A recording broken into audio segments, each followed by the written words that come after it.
Hello, today I'm looking at Majjhima number 148, the Chachakka Sutta, and that's translated as the 6 sets of 6. Now the location is Savatthi in Jetta's Grove in Anathapindika's Park, and the persons mentioned are Buddha, or the Blessed One, and a gathering of monks, or the Sangha. Now, Buddha is addressing the assembly of monks, saying, "I shall teach you the Dhamma that is good and reveal a holy life that is perfect and pure. That is the 6 sets of 6. In summary, the 6 internal senses should be understood, the 6 external sense objects, the 6 groups of perceptions, the 6 groups of contacts, the 6 groups of feelings, and the 6 groups of craving should be understood. The 6 internal senses, this refers to sight, hearing, smell, taste, touch, and thought. The 6 external sense objects refers to forms, sounds, odours, savours, tangibles, and mental objects. The 6 groups of perceptions arise dependent on sight and forms, hearings and sounds, smell and odours, taste and savours, touch and tangibles, thought and mental objects. 6 groups of contact arise dependent on sight and forms. Eye consciousness arises. The meeting of these 3 is contact. Dependent on hearing and sounds, ear consciousness arises. The meeting of these 3 is contact. Dependent on smells and odours, nose consciousness arises.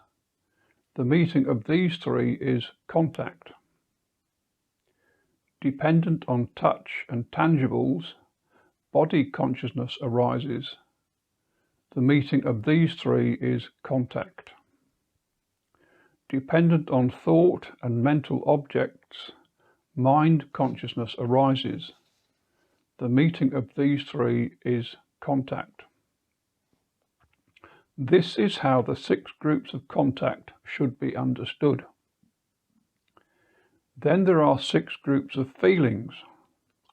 From sight and form, eye consciousness arises, and the meeting of these 3 is contact, from which contact there is feeling. From hearing and sounds, ear consciousness arises, and the meeting of these 3 is contact, from which contact is feelings. The same for smells and odours, taste and savours, touch and tangibles, thought and mental objects. With each, consciousness arises, and the meeting of the 3 is contact, and from these contact there is feelings. And then there are 6 groups of craving. Each case mentioned when feeling arises, there follows craving. Thus, from sight and forms, eye consciousness arises, and from these 3 is contact, from which comes feelings, and out of feelings come cravings. So too with hearing, smell, taste, touch, and thought. This completes the 6 set of 6. Now, if anyone says the I is self, this logic does not hold. The rise and fall of the I can be noticed. And since the rise and fall can be noticed, and by this logic, the self must rise and fall, which is why the logic does not hold. The I is not self. The same logic applies to forms which rise and fall, to eye consciousness that rises and falls, to eye contact that rises and falls, feelings that rise and fall, so they are not self. The cravings rise and fall, so they are not self. The same logic can be applied to the ear, the nose, the tongue, the body, the mind. Each and all their aspects rise and fall. And if the logic was true for any or all their aspects, then the self would rise and fall. Now, monks, this is the path leading to self-identity. A person regards the I thus: this is mine, this I am, this is myself. A person assumes the same about forms, about eye consciousness, eye contact, feelings, cravings. This is mine, this I am, this is myself. So too with the ear, with the nose, with the tongue, with the body, with the mind. This is mine, this I am, this is myself. Now, monks, this is the way leading to cessation of self-identity. Regard each aspect, the I, forms, eye consciousness, contact, feelings, cravings. This is not mine. This I am not. This is not myself. So too with the ear, the nose, the tongue, the body, the mind. For each, the stimuli, the consciousness, the contact, feelings, cravings, this is not mine. This I am not. This is not myself. Now, monks, as stated, dependent on the I and forms, I consciousness arises. The meeting of the three is contact. With contact as the condition, there arises a pleasant feeling, or a painful feeling, or a neutral feeling. A pleasant feeling, if one delights in it, welcomes it and remains holding to it, and then the underlying tendency to lust lies within one. When a painful feeling, if one sorrows, grieves and laments, then the underlying tendency to aversion lies within one. When a neutral feeling, if one does not understand as it actually is the origination, the disappearance, the gratification, the danger and the escape with regards to that feeling, then the underlying tendency to ignorance lies within one.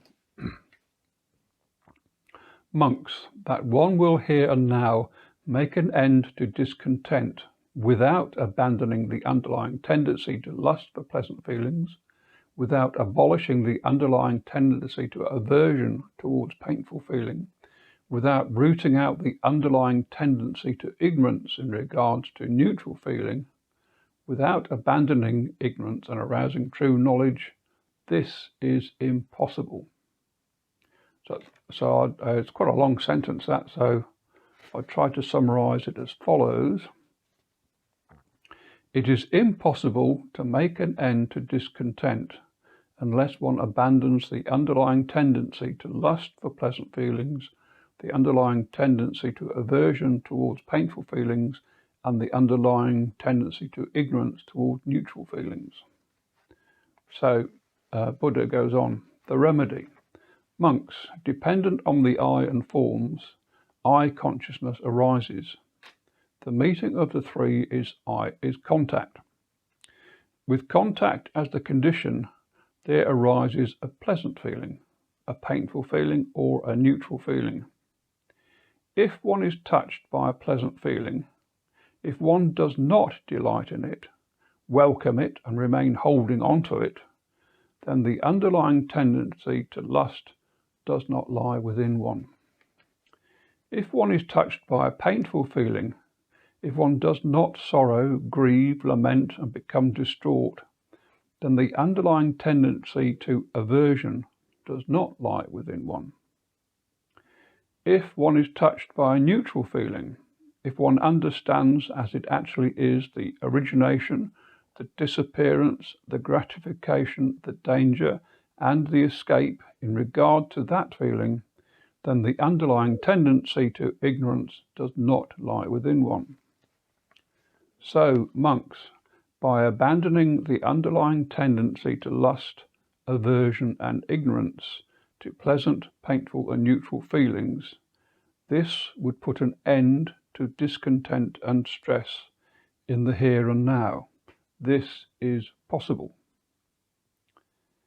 Seeing this, monks, a well-taught noble follower becomes disenchanted with the eye, with forms, with eye consciousness, with eye contact, with feeling, with craving. Now, so Sutta repeats for the ear, the nose, the tongue, the body, the mind, consciousness, contact, feeling, craving. So it's to become, I think the words they use, the translation being disenchanted, or turns away from, or disinterested in.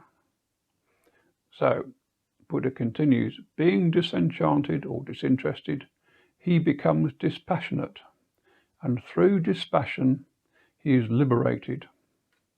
And with liberation comes the knowledge. Birth is destroyed, the holy life has been lived, what had to be done has been done. There is no more coming to any state of being.